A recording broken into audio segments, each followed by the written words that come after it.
Hey everyone, welcome to another segment of My Patriot Report Live.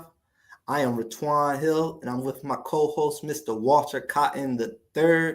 Mr. Cotton, how's it going, man? Going well. Going well. Can't complain at all. Yes, sir. Yes, sir. It's a lot going on right now.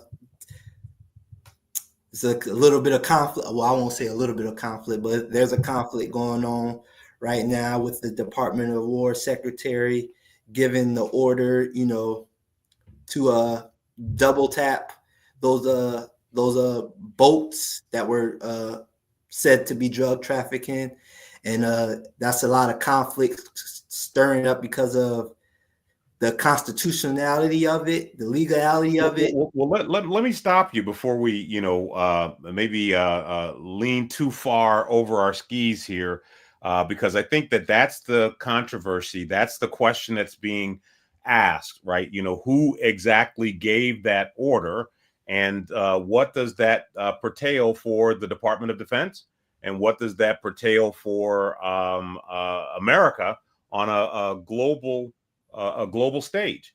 And so I'm eager to see what comes out of that hearing tomorrow, because I think that at question is whether or not the admiral took it upon his own authority to take these actions, which, based on the Geneva Convention, right, just based on the rules of engagement of war, we know would be a violation of the conventions, right? The rules of war.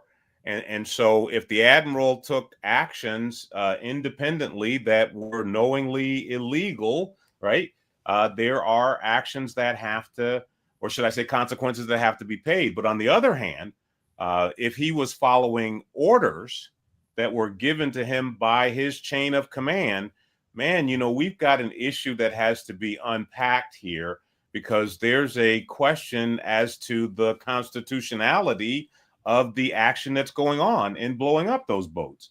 And so I'm taking a good close look at this hearing that's going to come up tomorrow. I want to hear what the admiral has to say about whether or not he was in violation of Article 94 of the Uniform Code of Military Justice, which empowers him with the authority to resist an illegal order. Yeah, absolutely. Yeah, that's going to be a great conversation for us to have on Friday. But until then, we have our special guest dropped in today, and that's something we wanted to discuss about and introduce you guys to this young, bright individual, this innovative individual leader. He was, as you guys know, that we had a government contracted curriculum, or you may not know that we had a curriculum back in June, correct? It was June, and they graduated in August. This is one of the alumni. He went through the program. Well, let me go back first. The curriculum was for disabled veterans, minority-owned, women-owned small businesses, and returning citizens. And he's one of the alumni that went through the curriculum, graduated, and he gathered information and data just going through the curriculum and learning about different components of this system. And he was drawn to something known as Unicor, which is a part of the federal prison industry. And instead of just seeing Unicor as a negative component, he started asking, how do we turn this into an opportunity? How do we make this more robust for our community? So without further ado, how you doing, Mr. Williams? You're on mute. I'm doing well. How about yourself? Man, I am Can't complain at all.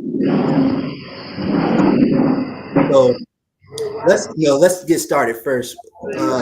Let's start right here. What made you say now, yes? I will say from a technical GovCon perspective, Malik, you have a lot of background noise that's bleeding through to the broadcast. And so I don't know if there is a way for you to get to a quieter place that might allow us to have the conversation. And while you're transitioning to a quieter place, I want to set the stage for the audience so that they know exactly who this young man is that we're going to be introducing you to. And as Mr. Hill indicated, we hosted a class over at Morgan State University that was hyper-focused on teaching a system that I've developed for dominating the government contracting space. And our initial target was disabled veterans, because you guys know I'm a advocate for the veteran community. And we opened up the roles to women-owned businesses.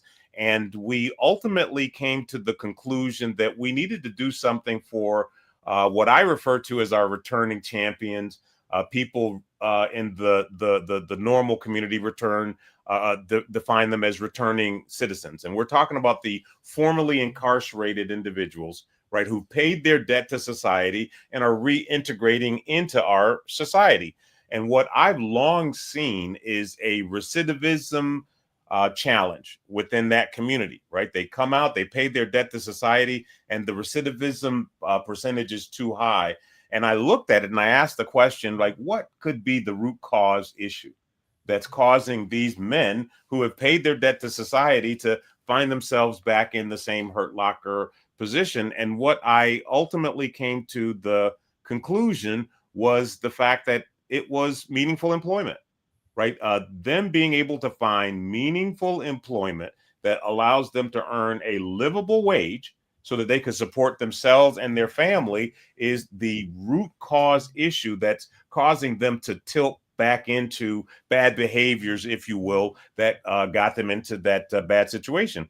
And so I said, hey, government contracting could be something that they could use if we could find a way to get them viable. We looked at the possibility of the fact that many of our returning citizens are no more than 1 degree of separation away from a disabled veteran. And so they could utilize a joint venturing limited family partnership to take advantage of the contracting opportunity. And then I equally was aware of the fact that we have this rich preference called Hub Zone, historically underutilized business district, that they fit squarely within. So we opened up the roles to returning citizen. Mr. Bay was one of the returning citizens that turned out to be a star, a superstar, right? We had several of them that came in and kind of got the information and moved left or moved right.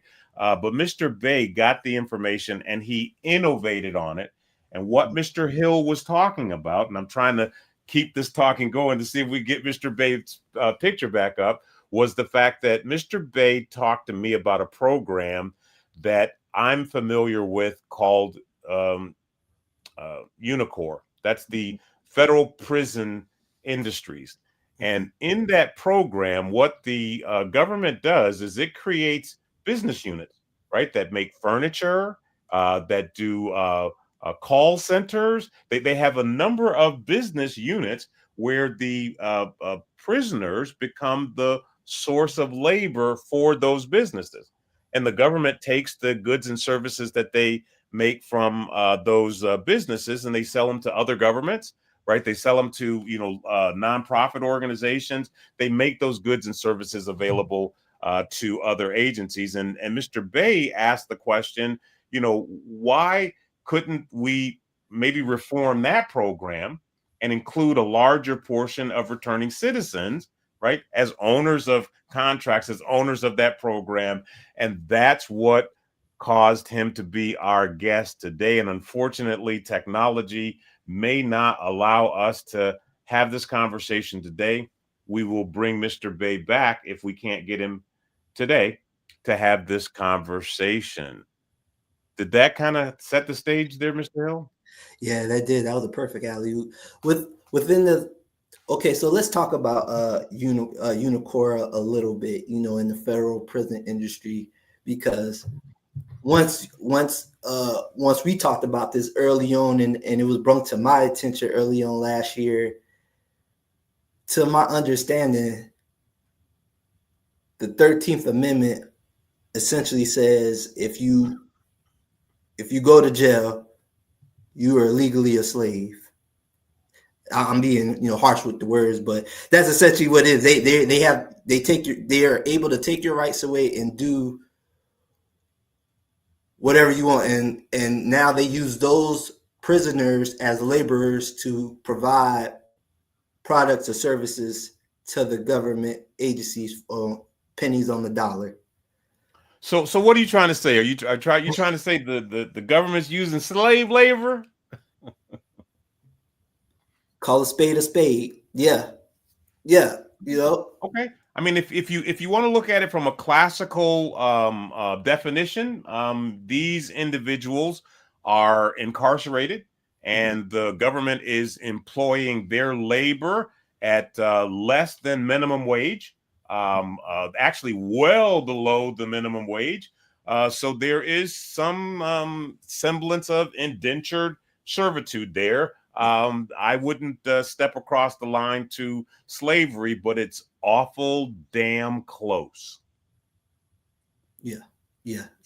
And my question is for that. You spoke about the recidivism of returning citizens, of returning champions that we call them.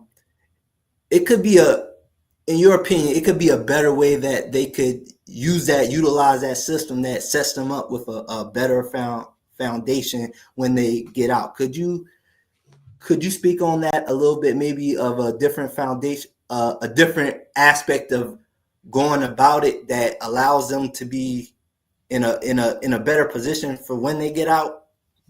Sure. So let's look at the logic of the Unicore program, and I see that we've got Mr. Bay back, and we'll bring him back into the conversation after this statement. But the logic of the Unicore program makes all the sense in the world. The challenge is the opportunism, the exploitation of it, right? So to have a program within the prison system that teaches him and her who's incarcerated skills, talents, right? Capabilities that they can take back into society once they re-enter society and earn a living wage makes all the sense in the world, right? Unfortunately, the program as it's currently constructed is opportunistic, right? And it's not delivering in many instances on that value proposition. Hey, come on in, get these skills, and then you'll have a opportunity when you get out. And that's where young Mr. Bay, again, he was a high flyer within our program, asked me the question, and I said, why not? Right? Let's talk about it. And so, Mr. Bay, welcome back. Let's check your audio and see if we got technology correct here. Are you with us? Yeah, I truly apologize about that. No need to apologize. I mean, we're all human going through this experience, and so I positioned you as a returning champion who got involved in this government contracting program. So I want to take the audience back to your mindset of how you became connected to a government contracting program at Morgan State. What made you take a look at that? Well, it was at a time in my life where I was pursuing entrepreneurial endeavors, and I went back to where it all started. It started in the home, but it started with Mr. Muhammad and Omar Muhammad at the EDAC program, uh, the EDAC Center, with the RIDE program, returning individuals developing entrepreneurial endeavors is what RIDE stands for. So when I went, they said, we got this government contracting class coming up with one of the nation's top subject matter experts, Walter Cotton III. I said, okay, well, you know, um, I had slight experience with the family venture that I have with a local contract with Baltimore City.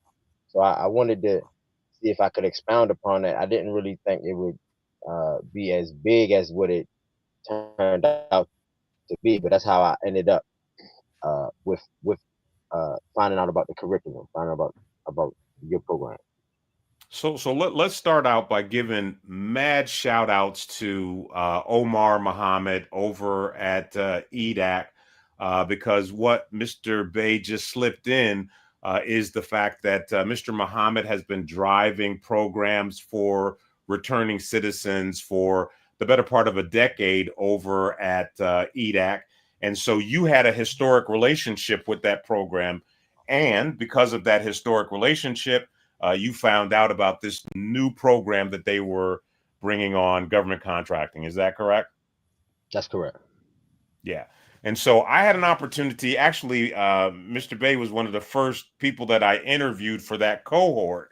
And I'll be honest with you, I know talent when I see it. And I knew this young man had capability. He just needed some nurturing, and he actually demonstrated that by, again, being one of the high flyers in our class. But let's talk about this unicorn thing, right? Let's talk about this this federal prison systems business model. What's got the feathers? What's got the straws in your craw about that? What's your interest with that? If I can be honest, it's just a matter of me wanting to, change the narrative. I had a thought. They said, "As a man thinketh, so is he." I had a thought.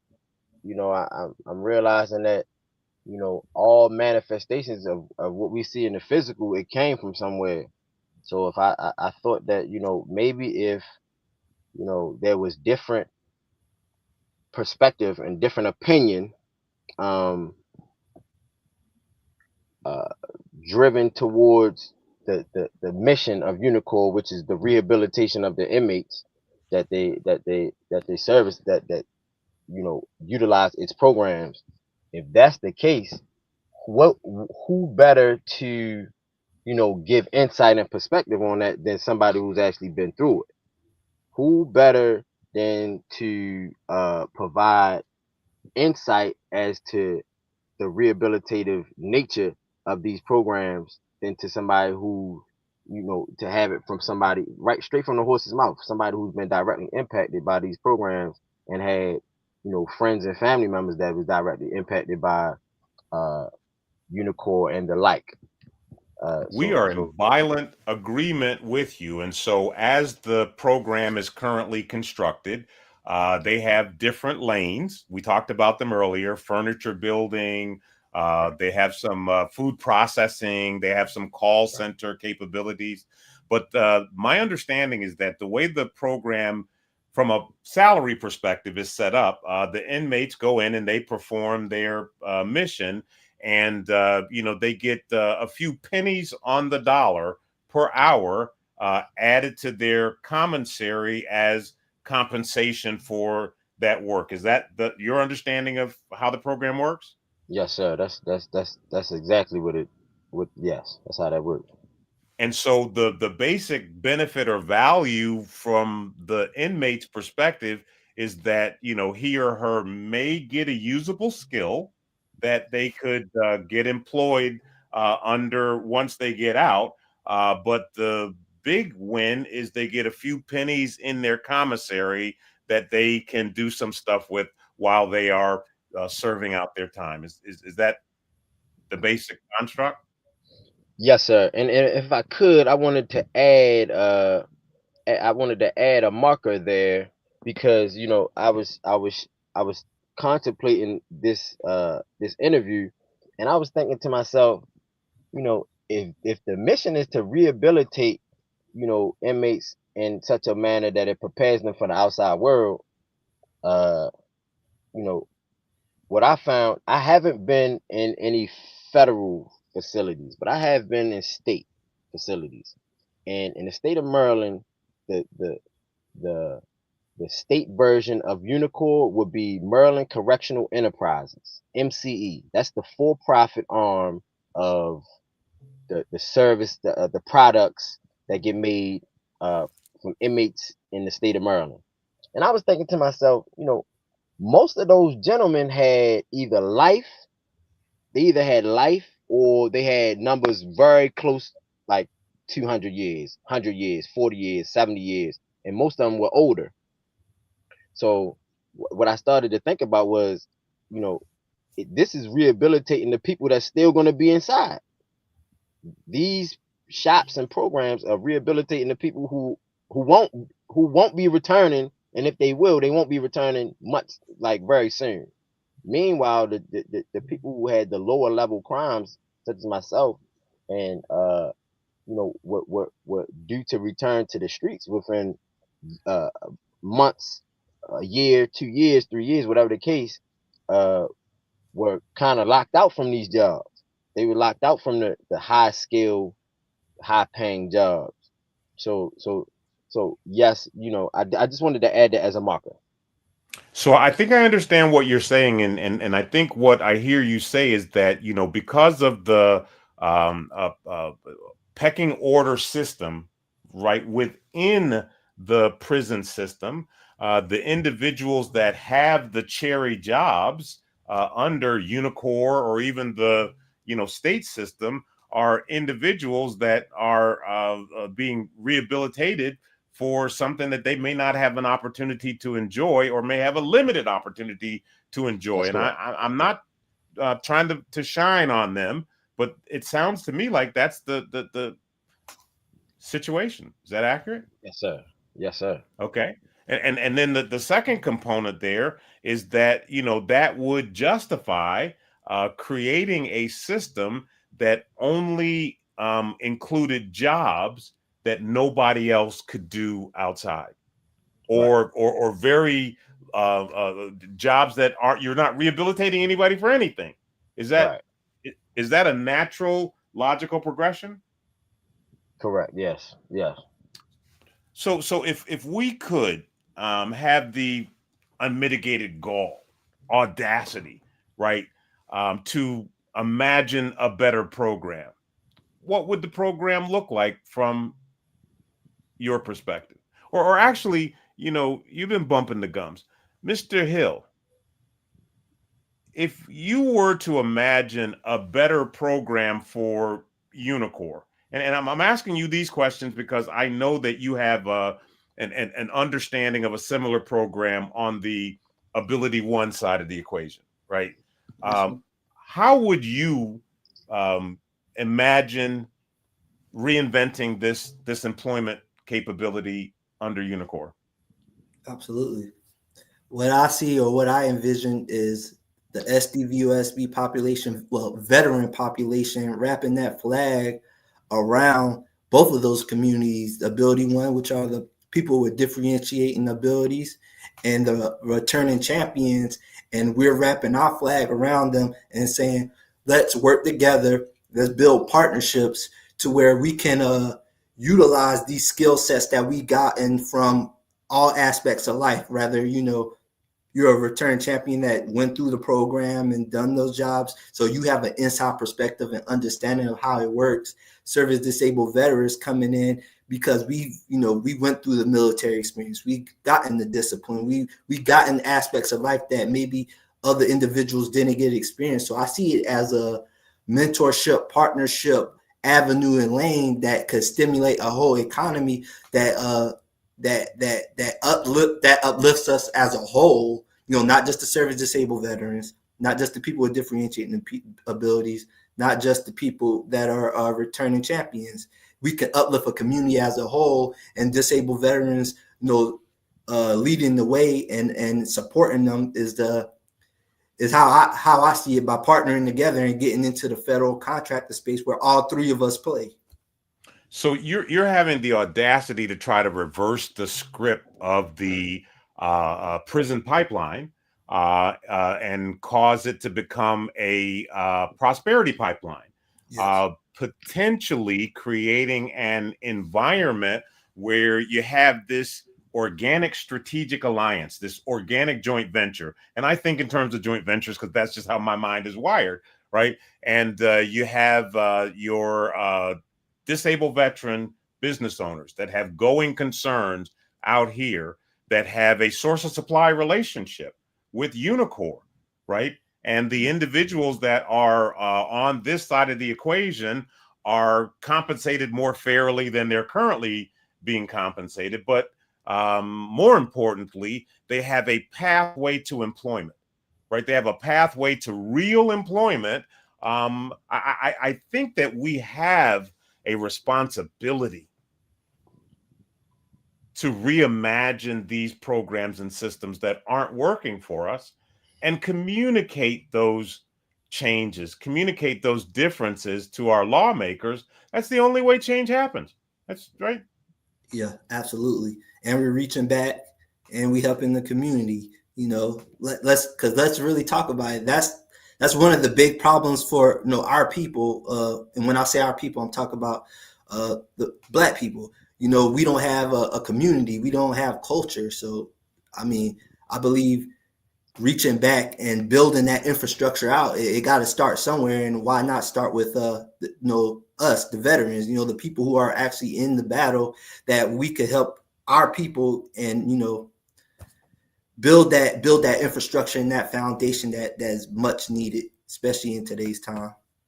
Well, I agree with that. I had this epiphany, a decade or so ago. Clearly, I have people in my family that wear this social costume. Some of them have fractured a law or two and are, returning champions themselves.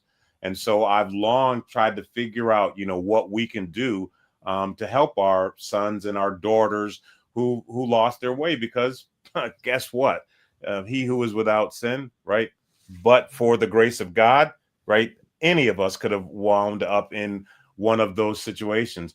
But Mr. Hill, I wanna ask you a probing question that I never shared with anyone, because I was impressed by the way you consumed the curriculum and kept pace with the other students that were in the class.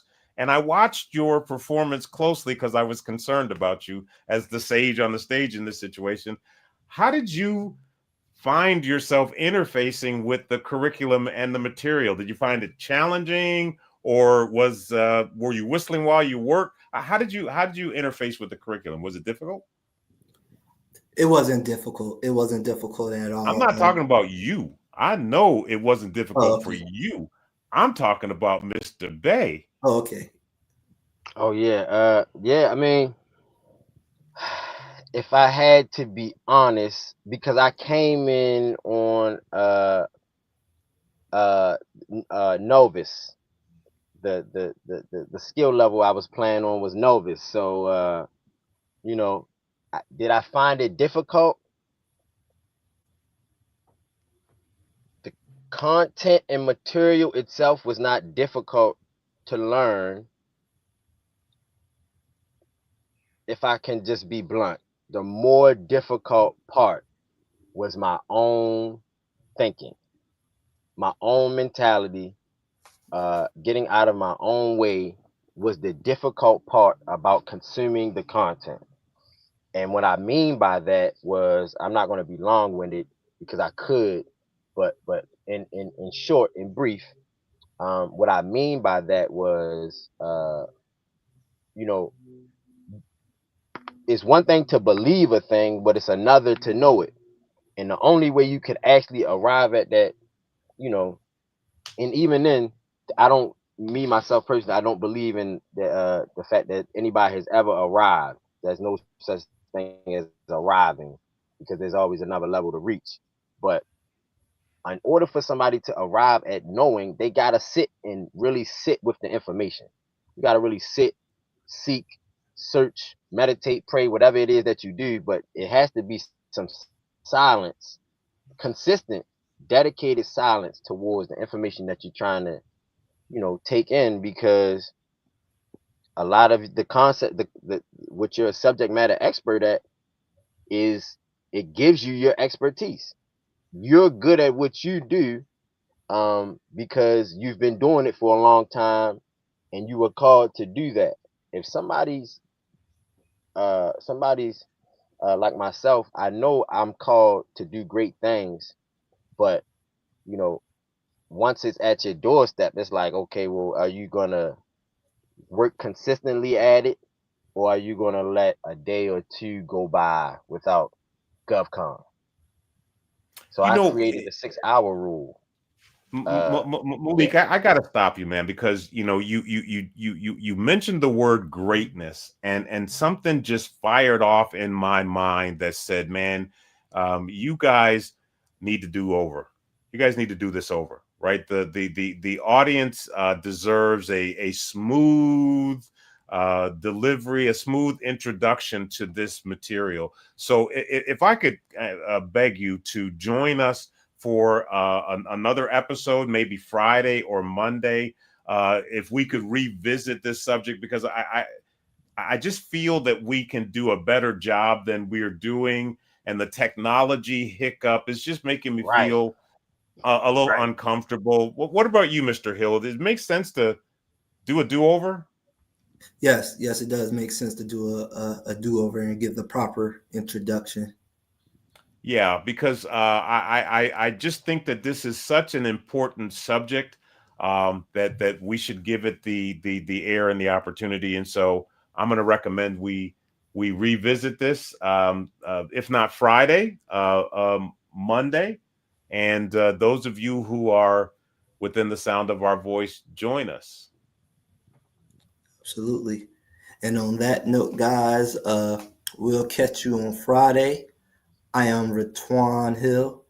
That is Mr. Walter Cotton III, and our guest, Mr. Williams Bay. Until next time, guys, we're out.